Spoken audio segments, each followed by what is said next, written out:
moving through the damned catalog. The damn catalog.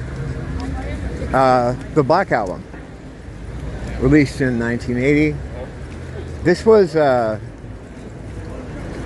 band's fourth album, and they were coming off their sort of what would, I guess, could be considered a comeback record with Machine Gun Etiquette, which is just not only one of the best punk records ever made, but one of the best rock records ever made, period. End of story. We're not going to talk about that. We're going to talk about the Black Album, which is the next step the band took after that record. The Black Album is really where they sort of, their manifesto of like that they were going to be doing their own thing musically, whereas on the previous album, Machine Gun Etiquette, you had a couple songs with some weird sort of keyboard type things. These Hands, one of the songs on there, that circus clown type of song. The Black Album was where they really stretched out, and musically, it was really the first thing that was more goth than anything else they had done. Dave Banian was like the first goth, really. No one was dressing like that when he started dressing like that. And they were doing like straight punk rock when he was dressing like that. But now, whereas it was creeping into the music on Machine Gun Etiquette, now we have a situation where they're writing songs that are sort of what would become known as goth tinge, you know? The Black Album was a double album, which for a punk band is kind of unusual. The reason it was a double album is because they had one song called Curtain Call, which was 17 minutes. This is like an epic kind of prog rock move to have a song that long. Never mind from what was supposed to be, you know, a punk rock band. It was kind of unheard of. So the disc one was just like a regular album. It had like, you know, like 5 tracks on one. So I'll put the track listing up because again I'm walking around without notes. You know, I'm just doing this off the top of my head. And so the album, the first disc had a regular amount of songs on them, and then the second disc, one whole side was this punk prog epic called Curtain Call. And the final side was some live tracks that were recorded at what was like a fan event. And it's all right. It's cool. It's not, you know, it's not really essential. It's kind of something you listen to once and go, oh, that's cool. They would later release the whole thing with all the songs from this performance, and it works better in that context. But so as far as new tracks, there's 1.5 sides of new material. It opens up kind of business as usual with one of their best tunes, I think, which is called "I'll Wait for the Blackout." Some great lyrics. Vanian sounds like he's inviting you into his home. Welcome to my basement flat, no windows to see through. It's pretty cool. And man, it's like if you're into their punk stuff and you were a fan, and at that time that's all there really was, they really kind of only were known as a punk rock band, you'd feel like it fits right in with what they were doing. It's anthemic, big. It's great. It's still played live. They still pull that out to a great response. But again, I'm not going to go through like track by track, but from there right away you see something's different there, because they go into track 2. Gonna stay in bed all. They're trying to get the name of it. No. Lively Arts. They got a lot of weird like keyboard. It's almost like new wavy kind of, but it's still fast and it moves along like a punk song. But already they're introducing some elements that like weren't there before. The whole feel of the album is matches the name. And the cover too is like it's like a tombstone. Well, you can see it right here. So it creates this aesthetic, which just all works together perfectly. The single from this, right, the first single they put out from this before the album came out was a song called History of the World, Part 1. Now, History of the World, this particular track, was produced by Hans Zimmer, who worked on this album with them playing keyboards on a couple tracks. One of them being the single, which also appeared on the album in a longer version. It's really different, and I can see like people that knew the band. I think hearing this might have turned people off at the time. Oh wow, looks like a white woman. Is that a white woman? There's probably some kind of Spaniard. They won't have a white woman on here. But yeah, it's I love it. I love History of the World Part 1, but it's like a high concept. It's almost like something from like a movie or a TV show. It's completely left field, and it doesn't really sound like anything going on at the time. I mean, people say, oh, they're trying to get in on the sort of synth kind of rock thing, but I don't think it sounds like that either. It's just really bizarre. And I think as far as making a point where they were just telling people that we're going to do what we want, I think the fucking point was made by this. And they didn't like Hans Zimmer's production on the album. They didn't like what he did on it. They said it was too over the top. But I don't know, it's Hans Zimmer, you know. He wasn't at that time, when he was working with them, he wasn't quite Hans Zimmer yet. But he was still the same guy with the same sensibilities. And so yeah, of course it's kind of over the top. But I love that track. It's great. Probably not the best idea for a first single though. I think it probably alienated a lot of people. And I think in the British press at the time, I don't think it went over too big. And I think it hurt, I think, the launch of that album, and it was a bit more muted. I don't think people understood what they were doing. Captain at the time said he thought that album was going to be the end of their career. But it's excellent. It's one of their best albums. It's the second in that trilogy of theirs that like fans unofficially refer to as a trilogy of Machine Gun Etiquette, the Black Album, and Strawberries. We already covered Strawberries, my favorite Damned album. That's so good. This is probably out of the three most important Damned albums. I don't know if you can call it most important. I think the first one is probably the most important historically. But as far as musically for a band, the meat of their greatness is within these three albums. I think the Black Album is it's not as good as the other two surrounding it, but that's like saying, you know, it's like it's a 78 Corvette, but you know, it's green. It's like it's great. It's just not as great as the ones around it. They were trying to get some kind of sound. It's very experimental. But it's just one great tune after another. There's no filler here. Drinking About My Baby is a track that's another one that's almost like the closest to being like a normal kind of punk song. But outside of Waiting for the Blackout and Drinking About My Baby, there's really nothing on it that you would expect to hear to be on a punk record. It's really out there. I think if you had to describe the album's sound as a whole, it might be new wave with sort of goth overtones. The song Dr. Jekyll, Mr. Hyde is very like goth. And it's that kind of Banian type of goth, sort of, where it's not like abstract like Bauhaus, and it's not romancy like The Cure. It's more hammer horror kind of goth, you know? Like, he was really into that stuff.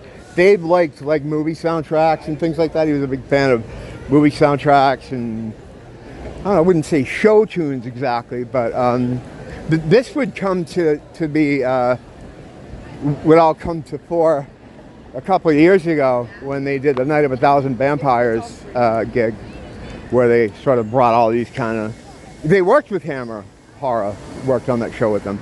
But yeah, as far as them being known as like a goth band or helping to create the genre, which they certainly did. I mean, this is 1980 now. I mean, you know, Bauhaus would put out an album too that year. But when they first came out, I don't think they weren't necessarily goth. They were just kind of like, what is this? They're like sort of noise rock or art rock, I think. I don't know. I love that first fucking Bauhaus album. It's great though. But so yeah, the Damned definitely had a big hand in popularizing what would then be known as goth as time went on, and they would capitalize on that with the Phantasmagoria album, where they would embrace that sort of genre and aesthetic to the hilt. But at this point, they were still just trying to experiment. They accidentally kind of created the goth thing, as they sort of accidentally created punk when they first started. You know, they're writing songs for the first album. No one had the word punk in mind. That came later, you know. So they're innovators. I mean, they're so undervalued and they're so overlooked. It's pretty disgusting. But anyway, the Black Album's great. The epic track, of course, is Curtain Call. 17 minutes. Rat, and I was watching him in this television interview. He was talking about how Dave had been writing lyrics, and he didn't want to show them to the other guys, and he was kind of like, and Rat said he handed him the lyric sheet, and he just started reading it, and you know, he's like, you have to do this. This is incredible, you know. We're coming up from the deep, the lizard sheds his skin. He's like, this is fucking great. And it was. It's probably the first, it's definitely the first, and probably one of the very few punk prog kind of pieces. It has more to do with Supper's Ready from Genesis than it has to do with anything from the Sex Pistols or the Buzzcocks or anything. And it's not just like the kind of jamming on the same riffs for X amount of minutes. It has different parts. It has different movements, like a proper kind of prog thing, you know. It's great. It's 17 minutes that don't feel like 17 minutes. It goes by really quick. At the time, again, from what I can tell from looking into historical reviews and stuff, it was met with a lot of confusion. People really divided on it. I think in some way, the release of the Friday the 13th EP was kind of like an answer to people who thought they had kind of lost the plot, as it came out, I don't know, about a half a year after the Black Album, maybe a little bit longer than that. And it was pretty much just a straight kind of punk kind of EP. Strawberries, though, had no intention of winding the clock back. In fact, they didn't so much experiment any more, a little bit. They just kind of refined what they were, the experimentation they were doing on the Black Album. Yeah, there's horns and stuff on Strawberries used to great effect, and Stranger on This Town, which should be a classic rock fucking staple, but it's not. It's too sad. It's sad that never happened. But the Black Album is it's a fucking classic. You know, it's great. Like it's hard to really. If I had to dog it for points in any way, I would say the live tracks are a bit superfluous. But at that time, it's like, what else are you gonna do? You know, they wanted to release it. They wanted to get that track on it.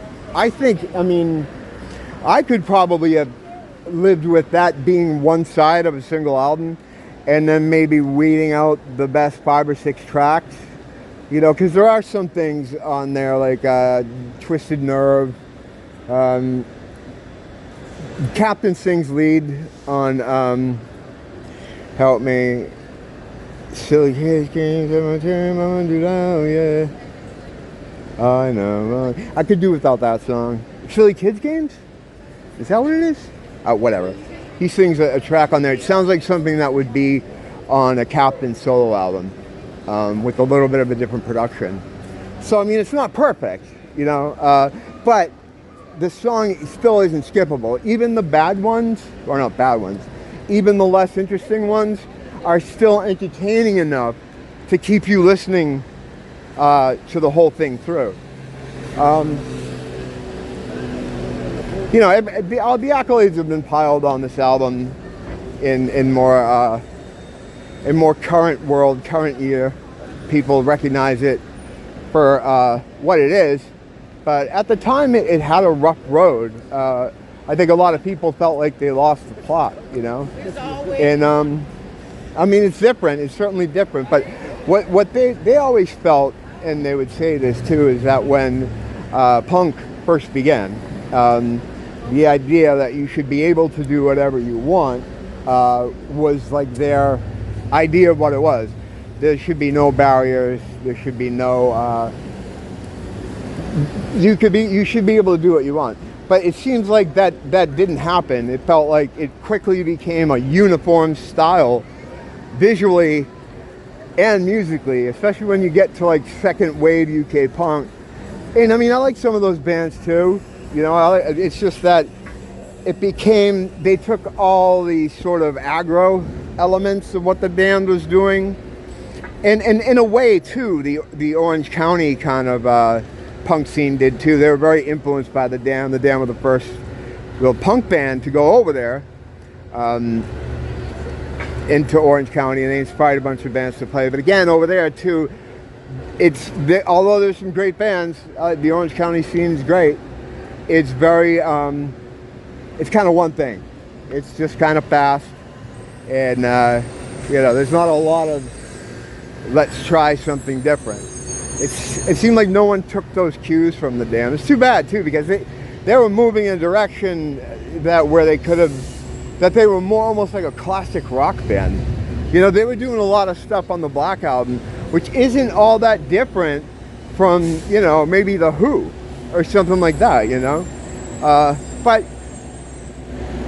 you know, sometimes it takes years for things to get through to people, and for things to understand stuff, people to understand music, understand what a band was on about. And the Black Album is exactly that. It's like something that at the time wasn't as understood as it was now.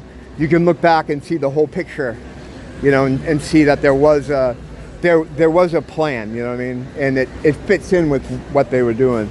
Let me just get out of here a little bit. It's one of that great like trilogy of stuff, like from Machine Gun Etiquette, the Black Album, and Strawberries. It's awesome.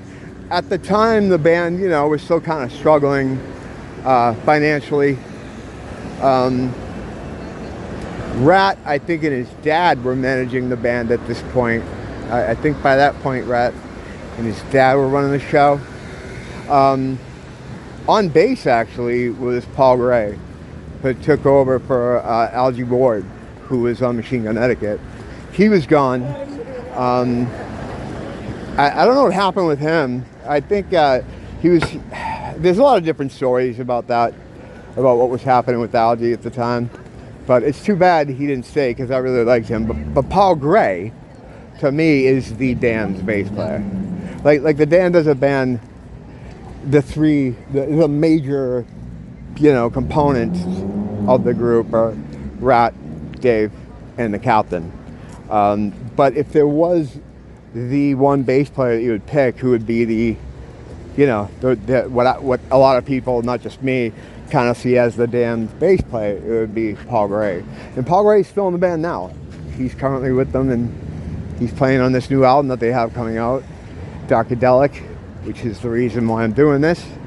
And yeah, not much else to say about 1980 with them. I mean, there's a lot of stuff that was going on, but not a lot really significant to the band. Captain started working on his first album at this time. And actually, did it come out in 1980? The first Captain solo album? I think it might have. I'm not going to go too much into that, but you know, as I mentioned before, he became a pop star, you know, kind of unexpectedly. and it changed a lot of the band dynamic and the fortunes of the band up until well, it didn't really change the fortunes of the band. They thought it would. They thought it would help them. It really didn't. But that's another story. That's more the Strawberries area. We've already covered that. So yeah. So that's the Black Album, 1980. It's fucking great. There's not much to say about it. It's just good. It's one of their best albums. I think I've said everything you could say about it. So now I think we're about halfway through. I don't know exactly the date on Darkadelic, but I'm gonna get all these done before, just as a personal goal for me, you know. I think it's a goal I can meet. I don't think it's too hard. He says, "Don't blame the teacher, blame the school."